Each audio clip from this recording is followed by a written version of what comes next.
بسم الله الرحمن الرحیم. عرض ادب و احترام خدمت دوستان گرامی. امیدوارم حال دلتون خوب باشه. عزیزان دل، ما از جمله برنامه‌ای که برای آموزش تستنی و حذف گزینه‌ها داشتیم در خدمت شما هستیم. این دفعه با درس علم النفس. یه چند سالی بود که خب درس علم النفس رو من تدریس نمی‌کردم، به خصوص برای نکته و تست.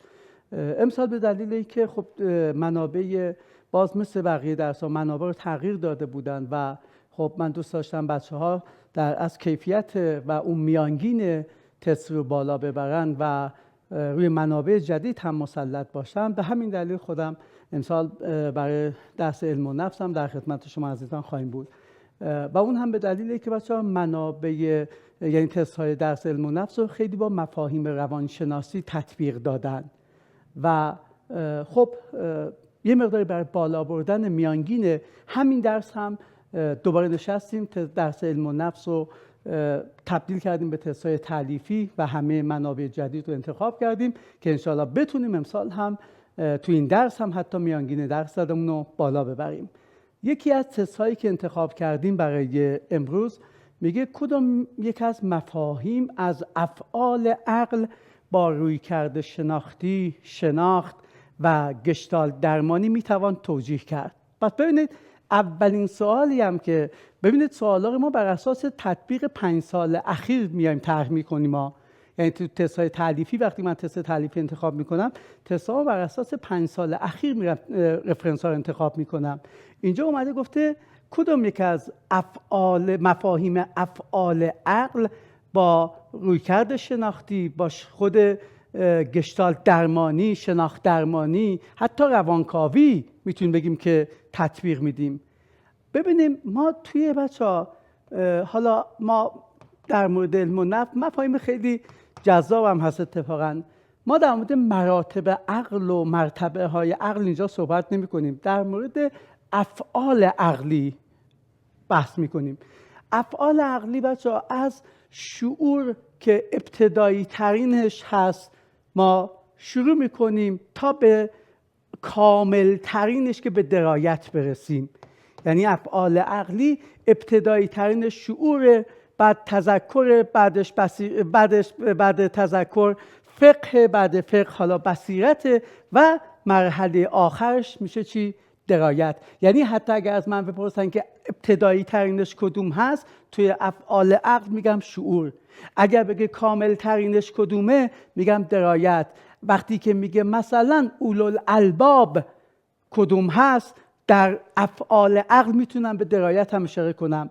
پس حالا اینجا گفته که کدوم با شناخت و گشتالت درمانی میته توجیه کرد. خب بچه‌ها شناختی ها یه واژه‌ای ما داریم به نام اینسایت. اینسایت رو تو مکتب گشتالت هم داریم. یکی از مهمترین مفاهیم گشتالت چی بچه‌ها؟ در اصل اینسایته. گشتالت درمانی هم اینسایت رو داره، روانکاوی هم اینسایت رو داره. حالا از بین این افعال عقل کدومش به کلمه اینسایت و بینش نزدیکتر هست؟ خب از کلمهش مشخص به نام چی؟ بصیرت. بصیرت آموزیه که تو مکتب گشتالت برای اولین بار کوهلر مطرح کرد. اما در رویکرد روانکاوی بینش به ناهوشیاره، ولی در دیدگاه‌های شناختی بینش به چیه؟ هوشیار هست. بینش به آگاهیه. در گشتالت درمانی بینش به آینده است.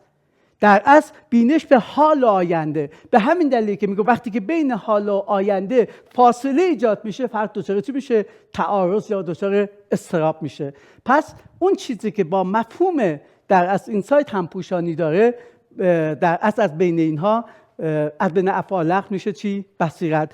افعال عقل رو میگه شعور، فقه، فکر، تذکر، بصیرت و درایت. و جالبه در همین بچه‌ها تذکر هم من یه نکته انتخاب کرده بودم که حس میکنم میتونه سوال باشه. به شما سوال بدن که در اصل نقطه مقابل تذکر کدوم اختلال روانیه؟ نقطه مقابل تذکر کدوم اختلال روانیه؟ بچه‌ها نقطه مقابل تذکر اختلالات عصبی شناختیه. تذکر میگه یادآوری کردن، در اصل حافظه، نمیدونم حالا اگر بچه حافظه آسیب ببینه فرد دچار نسیان، دچار فراموشی، دچار دلیریوم میشه. پس نقطه مقابل تذکر میشه چی؟ در اصل اختلالات عصبی شناختی. رو کلمه فقه هم یک نکته خیلی قشنگ اشاره کرده. گفته فقه آگاهی بر مطالب پنهان به کمک مطالب آشکار و روشن. بچه‌ها ببینید چقدر قشنگه. آگاهی بر مطالب پنهان به کمک ابزارهای آشکار و روشن. یعنی دقیقاً بچه‌ها چیزی که ما به عنوان نیمه هوشیار هم میتونیم ازش یاد کنیم. نیمه هوشیار چی بود؟ میگه از طریق ابزارهایی که داریم، چیزایی که دیده میشه، میتونیم به ناهوشیارمون برسیم. وقتی من برم توی مدرسه‌ای که قبلا درس خوندم، همه اون اتفاقات با نشانه‌ها یادم میاد. پس فقه هم میتونه با مفهوم چی؟ ناهوشیار باشه. اما بچه‌ها درایت چی؟ درایت میتونه با هوش فرد یا با عقل فرد هم همپوشانی داشته باشه. در اصل درایت بچه‌ها علم و آگاهیه. میتونیم بچه‌ها درایت رو اینجا به عنوان حتی نظریه ذهن، به عنوان نظریه فراشناخت هم ازش یاد بکنیم. میگه طبق دیدگاه حکیم ترمذی کدوم عقل با مفهوم اولوالالباب نزدیکه؟ خب بچه‌ها حکیم ترمذی برای مراتب عقل، یعنی از دیدگاه در از حکیم ترمذی مراتب عقل خودش 4 تاست: عقل فطری، عقل حجت، عقل تجربی و عقل موهوبی. یعنی در اصل عقلی که بچه‌ها باز بهش میگه در اصل عقل اولوالالباب، لب مغزی، که یادتون باشه ما میگفتیم که حجر، نهیه، اینا از موضوعاتی هستن که به عقل نهایی و عقل کامل اشاره میکنه. و آخرین سوال اینه که میگه طبق دیدگاه فلسفی کدوم عقل با مفهوم هوش همپوشانی بیشتری دارد؟ من یه نکته هم توی تست بالایی بچه‌ها تو ذهنم فراموش کردم بگم. اگر بگن طبق دیدگاه حکیم ترمذی کدوم عقل با هوش متبلور ما هم همپوشانی داره، عقل تجربی بچه با هوش چی؟ متبلور ما همپوشانی داره. هوش بچه سیال ما با هوش فطری همپوشانی داره. پس بچه طبق مراتب عقل حکیم ترمذی هوش سیال هوش فطریه، هوش متبلور هوش چیه؟ تجربیه. و آخرین نکته میگه طبق دیدگاه فلسفی کدوم عقل با مفهوم هوش همپوشانی بیشتری دارد؟ بچه‌ها یکی عقل جزئی، مدرک کلی، عقل اخلاق. عزیزان ما میدونن اول میان حذف گزینه میکنیم از مدرک کلی، چون اون عقل از دیدگاه فلسفه بود. پس عقل از دیدگاه فلسفه رو میذارم کنار، عقل از دیدگاه علم اخلاق هم میذارم کنار، چون اون به معنای درکی از زیبایی و معرفت زیبایی و زشتی بود.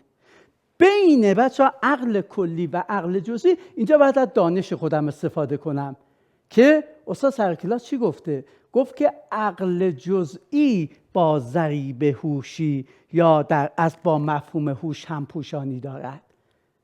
پس جواب این تست اونم میشه گزینه 1. امیدوارم که موفق و پیروز باشید. تا دیداری دیگر، یا حق.